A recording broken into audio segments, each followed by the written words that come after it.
Alright, what's up, guys? Welcome to another episode or extra of the TMossBoss show. Lately, I've been struggling with episodes, so I really don't know if this is going to be an episode or not. But anyways, what I wanted to talk on is WWE right now and how successful it's going to be. And when these, like the actions that they're doing right now is definitely going to have a long-term effect. And I feel like it is going to, it's going to be the best thing ever, bruh. Like, it is honestly going to be the best thing ever. Honestly. I'm saying, like, so they just brought back this tag team from NXT, Hit Row, I believe that's their name. And I remember, like, when NXT was coming out, like, I was watching them. They had that one guy, he goes by, Swerve Strickland now on AEW. But, yeah, it was like him freaking, yeah, it was like, it's good. And then, on top of that, they brought back Karrion Kross. Who are some other wrestlers they brought back? Oh, the one quiet guy. I actually like that guy from NXT. For those so if you don't watch NXT, you probably don't know who I'm talking about. But it seems like, yeah, they've been bringing back a lot of different NXT wrestlers and stuff. And now they're thinking that Bray Wyatt, like, he's definitely going to be coming back. Like, there's like blogs that I've seen online where they're for certain that he's going to go back to WWE.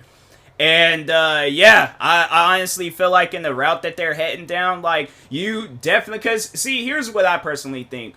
Before Triple H became in control of, like, the creative, like, you know, directing, or just overall his, like, before his power, I felt like wrestlers was there, but they wasn't leaving an impact like how wrestlers were back in, you know, the early 2000s. Like, remember in the early 2000s, we had The Rock, Stone Cold Steve Austin, Triple H, Undertaker. We had the Dudley Boys, the Hardy Boys, Edge and Christian. I'm saying, like, when we had it where there was, like, these guys was putting on these top tier shows, I honestly feel like that's where WWE is heading now. Like, I feel like that, you know, with overall, like, with the right people behind, like, the scenes and stuff, and then you have the right wrestlers out there, in, you know, in front of the audience, I don't see how WWE can fail.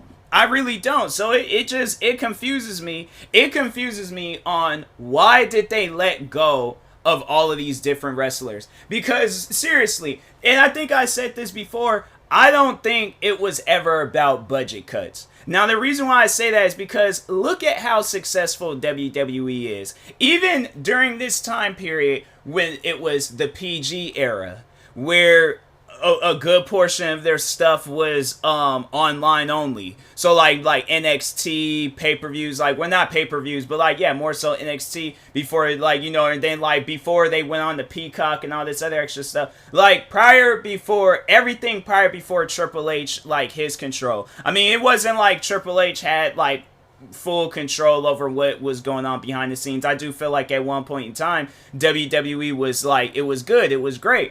But at some point in time, they fell off. But look at how successful they still was doing. I mean, even look at their YouTube channel, bro. Like, honestly, the amount of things that WWE, like, could have done, and that they're, like, I mean, honestly, think about it. The amount of things that WWE could have done, and they didn't do it. It kind of leaves you, like, what? Why? You know, like, why did you guys not, you know, do the things that y'all was supposed to be doing? It really confuses me, because I'm like, you guys had the talent.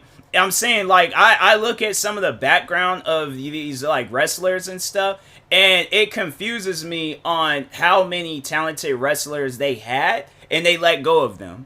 Like, why? You had it where if these wrestlers, I'm saying, like, if you think about it, like, and this is me personally, what I would do if I had a wrestling company, right? Like, and it was on that same level of WWE. I have it where these wrestlers, you know, the top tier wrestlers, or pretty much like what Tony Khan, what he's doing with AEW. Have it where these wrestlers, they got their online stuff going on. You know, have it where they're kind of like in the small league of AEW. And then have it where they're eventually in the like bigger leagues, like AEW Dynamite and stuff. Like, so they have like the AEW Dark, then they have AEW Rampage, and then AEW Dynamite, which is like, you know, that's like like that's the big show. That's that mid show, or not the mid show, but it's like the show in the middle of the week, but it's like the most successful show on Wednesdays. Like, think about it. It's like, what else are we watching on Wednesdays when it's wrestling? Yeah, you may have like your diehard WWE fans, but think back on when NXT was coming out on Wednesdays. They couldn't compete because of how successful AEW was. And so I'm saying, me personally, I would take some pointers from Tony Khan. Like, not, I'm not trying to make it seem like that, he's the only great wrestling leader in the league and stuff. Like, no, there's other greats in the wrestling industry, but I just feel like, me personally, what Tony Khan is doing with his brand, it's successful. You can't go wrong with that. You can't go wrong with having wrestlers start off in the smaller leagues, have it where they're on this YouTube channel. So, like, me, if I had a wrestling company on the same, hold on for 1 second. No, it was, I'm currently watching wrestling right now, so if there's ever a time where I just kind of like pause and stuff, it's because something important's on TV, and I need to watch it, okay? But anyways, back to what I was saying. So, I'm on the same level, right, as WWE. I got a wrestling company out there like that, right? I will have it where these smaller talented, wrestlers, where it's like they haven't really been like on the big screens just yet, but have it where they are doing some of the most top tier matches, right? Top tier matches. This is just like, have it where it's like their matches speak for themselves. And then like, as they're doing that, then have it where it's like, okay, they're working on their microphone skills, thinking of some jokes to crack, thinking of some segments that they can do for when they have it, like, make it to the big leagues, like, or have it where it's, and I'm pretty sure they probably might do something like that in wrestling, but have it where, as they're putting on these top tier matches, so it's like, okay, you negotiate what you're going to do with this wrestler, have like your, what you're going to do and all that stuff, make sure you got it all down for when you do your wrestling match and things for the YouTube channel or for the smaller show, right? So anyways, have it where they do that, go and do their, their matches on the smaller, and like whatever matches you want to do, you guys are for it. So if you want to do like a tables match, y'all, if you guys want to do that, do that. If you guys want to have a ladder match, have a ladder match. Have it where you guys then made up some old, fake contract, but just, come up with some sort of creative writing. Leave it to where it's like those wrestlers also have an input on what they want to do too. I think Tony Khan does the same thing, but also kind of have my input, so it's like we're sitting down as a group. Like, my thing is this: if I have a wrestling business, right? I have a wrestling, or just any business, but let's say, like, with this wrestling business, I'm having it where all of us, all together, we're either playing video, let's say we're playing freaking private Call of Duty game, right? We're playing a private Call of Duty game, but at the same time, we are talking about this week's show. So let's just say, like, overall, like, if I got like this company and things, so yeah, we're doing that and stuff, like, jokes aside, but no, like, we're sitting down and we're coming up with a good show. Once we came up with that good show, publish it on YouTube, do what we need to do, and then just watch the views rise, right? And, well, I'm kind of talking as if, like, if it's, like, a smaller brand or whatever. But, but let's just go back on, like, WWE level. So have it where it's, like, if I got this YouTube channel where it's, like, the best YouTube channel of all time, the way WWE be putting it, then it's, like, have it where they be having some matches on there. Then when they have their matches on there and they do good enough, then make it to where they make it on TV and things, so we can drive those ratings up. Because it's, like, how can you go wrong with that plan? How? So that's what I'm saying. It's like what they were doing prior before was not working. When they had NXT, because my thing is this, NXT, when they very first started, I remember it was like Daniel Bryan and they had that whole Nexus thing go down, all that stuff. NXT was good. I was watching it. ECW wasn't really there when it was like, the crazy ECW. I was kind of there for its like final few days. They could very well bring that back. That can be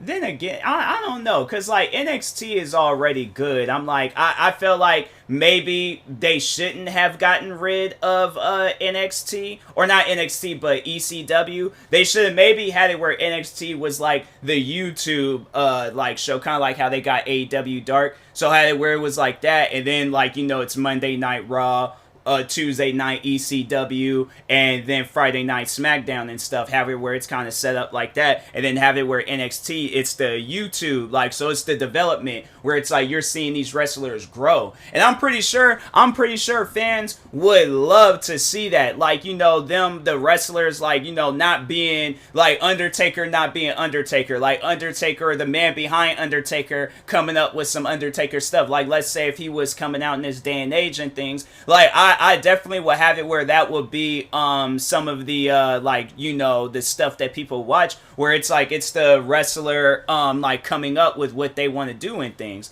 So I'm like, because that wouldn't, I'm pretty sure people will watch that. People would like to see that and stuff. What other things? There are so many things, like, creatively that they can come up with WWE. So it just kind of trips me out that the route that WWE, because if you think about it, WWE started going downhill when that Chris Benoit situation had happened. When that Chris Benoit situation happened, they got all PG. I mean, it was still good, like, they, you know, they were still doing their thing, but during that PG era, they was coming out with them movies that was only lasting in theaters for, like, what, 2-3 days. There wasn't a whole lot of blood. There wasn't a whole lot of crazy matches and stuff. So you think back on some of them pay-per-views back then, even the pay-per-view that I went to, it wasn't a memorable pay-per-view, or, you know, like, yeah, No Way Out, the 2009 No Way Out, but it was still, like, you know, it's still just dope to see it. But it's like the times the 2 times I went to wrestling, you would see, even you kind of see it now, where it's like there's some empty seats and things, but you still see a lot of fans in this day and age, or right now, because WWE it's really good right now. But back then, it's like when you seen where they had like empty seats. What was it not too long ago? It was like, what, last year or something? They did a Madison Square Garden show and there was barely anybody there. Yeah, because it's like, look at where WWE was at that point in time. Like, it might have not been an all-time low, but still, it was like, fam, what? Like, what y'all got going on? You know, so it kind of confuses me that it's like, you know, you guys had the money, you had the resources, you literally could have made the money from YouTube. I mean, I think I've talked on this before, but no, let's see how many YouTube subscribers they have. Okay, so let's just go here. 90 million subscribers. Let's see if they have a TikTok, WWE TikTok. I'm pretty sure they got like a crap ton of followers on there too. So let's just go on there. 18 million followers. You mean to tell me that all of that you guys had, and you very well couldn't have like came up with nothing? You couldn't have came up. I'm pretty sure that if you would have got some wrestlers doing like the TikTok stuff, have them start off with something small. TikTok. Okay, now they started off with something small. Now they work their way up to YouTube. Now they work their way through YouTube. Now they got NXT. They worked their way through NXT. Now they made it to the big leagues and stuff. Monday Night Raw, SmackDown, WrestleMania, all them other pay-per-views and all that other stuff. But if you have it where they're not gonna shine and then you're gonna get rid of them, it's like, fam, I'm telling you, like, it's not gonna, it wasn't good. It was not good what they had going on with WWE. So it's dope what they got going on now. You know, these top tier matches, bringing wrestlers back and things. Like, I think it's good. And I think, you know, with Triple H, and that's what you like, you know, just kind of taking the time to just, you know, give a shout out and a thank you to Triple H. Like, nah, that man, you are killing it. Like, I highly doubt Triple H is going to hear this podcast episode. But let's just say if I was big enough to where Triple H would hear this podcast episode, no, Triple H has he's been killing it. He has really been killing it. I'm saying, like, when you think back of when he was a wrestler, he knew how to sell the game. He knew how to sell heel Triple H, face Triple H, D Generation X. He knew how to sell all of that stuff. And you can look at him and tell he was the top dog. He was the leader. He's where, like, you go to him when you trying to figure out stuff. Then he had, like, when he was behind NXT, because I know a lot of people, they talk on, like, Triple H when he was doing that. Like, I think there was when like Sasha Banks, like, this is like during that time. I wasn't really watching NXT around that time when they had like Roman Reigns, Sasha Banks, what are some other stuff, and or other wrestlers, but it's like he had it where those guys was on there. Then it's like, now look at them, they're some of the most top tier wrestlers. Why? Because they listened to Triple H. Now there might have been some that already knew what they were doing, but I promise you and I guarantee that there's wrestlers that listen to Triple H, they listen to Shawn Michaels, they knew exactly what they were doing, and now look at them, some of the most top tier wrestlers in WWE right now, or in AEW or Impact, wherever they're at.